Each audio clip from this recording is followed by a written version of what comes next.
Hey there, y'all. Right here, I got my KAVU box. Just been on the road for about 2 weeks. Been in Europe, in the great Alps mountains, and it's time to take a look at what I got in my box. Oh gosh, I'm excited. Got myself some Chilliwack pants. They're my favorite pants for base jumping. Got some more Chilliwack pants right here. Also great for base jumping. And KAVU's been doing these awesome narwhal themed everything these days. Check out this thing. I got me a narwhal themed t-shirt with a proper amount of fish and narwhal on the back. Pretty excited. And then one of them narwhal socks. I know I ordered them narwhal socks. There we go, I found my narwhal socks. Look at that. Just makes y'all horny looking at them.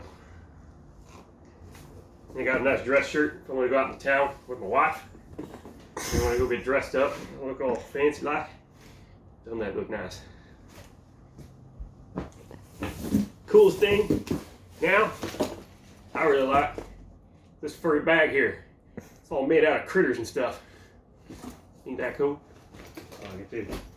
Well, I got some more stuff in here, but I won't bother you. I'm just excited to wear my KAVU gear each and every day.